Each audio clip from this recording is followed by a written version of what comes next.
Titik pertama rekonstruksi digelar di sekitar pintu keluar tol Karawang Barat dan Timur yang dimulai sejak pukul 00 waktu Indonesia Barat. Dari hasil rekonstruksi di titik pertama, diketahui mobil yang dikendarai oleh 6 anggota FPI menyalip mobil yang ditumpangi oleh anggota kepolisian.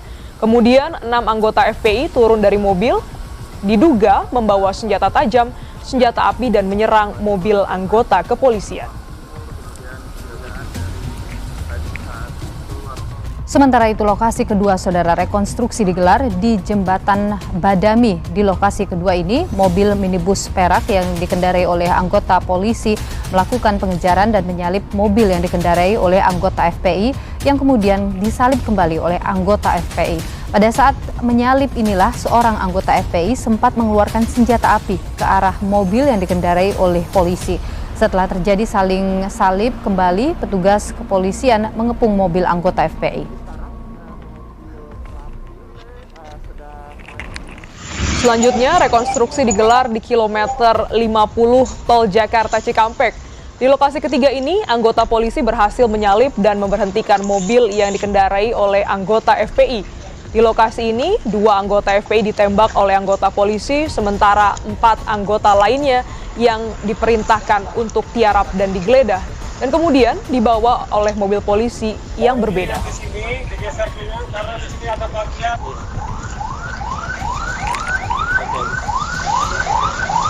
Sementara itu di lokasi terakhir, tepatnya dari lokasi keempat di kilometer 51, mobil polisi yang membawa 4 orang anggota FPI kemudian menepi dan menembak 4 anggota FPI tersebut di lokasi.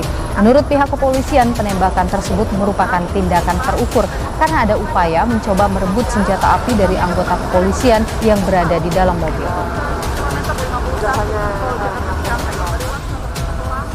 Kita akan pantau bagaimana situasi terkini di lokasi. Sudah ada jurnalis Kompas TV, Dani Saputra, yang akan melaporkannya dari lokasi. Selamat pagi, Dani. Bisa Anda ceritakan bagaimana review dari rekonstruksi pada hari ini? Ada 4 titik yang dilakukan rekonstruksi.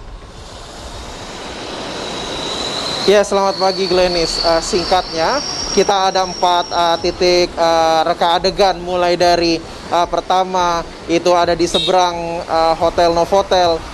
Di tempat itulah salib menyalip itu pertama kali terjadi oleh 2 mobil pelaku dan juga 1 mobil petugas. Jadi saat 1 mobil petugas ini mengejar 1 mobil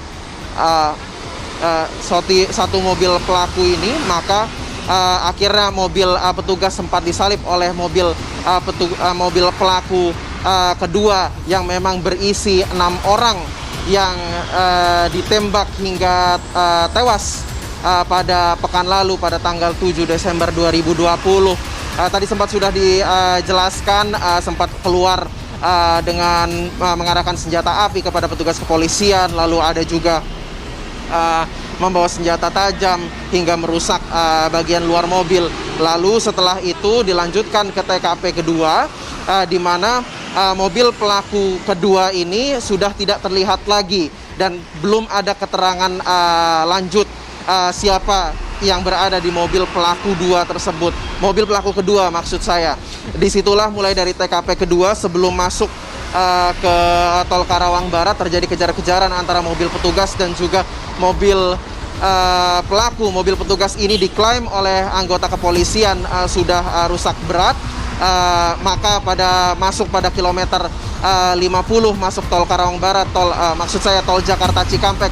Disitulah mobil petugas lainnya dari anggota kepolisian merupakan datang sebagai backup dan akhirnya dapat menghadang mobil pelaku yang berisikan 6 orang, diduga merupakan simpatisan dari FPI. 2 orang langsung ditembak di tempat dengan jarak dekat karena polisi menurut klaim mereka ada perbuatan secara aktif menyerang anggota kepolisian.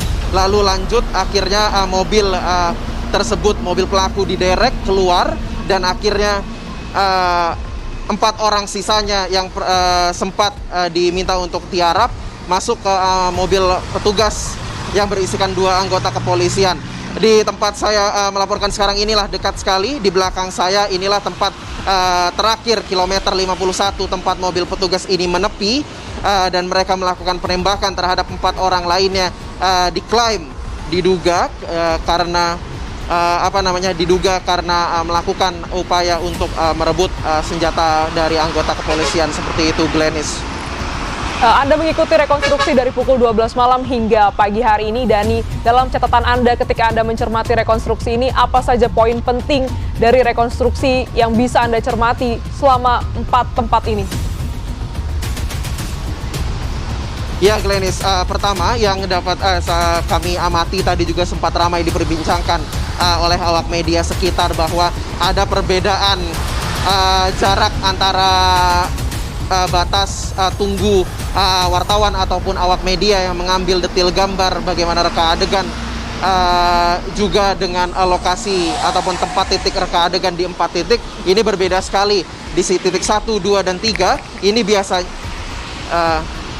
biasanya sekitar hanya 1 sampai 2 meter saja. Namun di titik keempat tadi ada perbedaan sedikit, dan juga memang dengan pertimbangan karena memang tadi dibatasi oleh pihak kepolisian.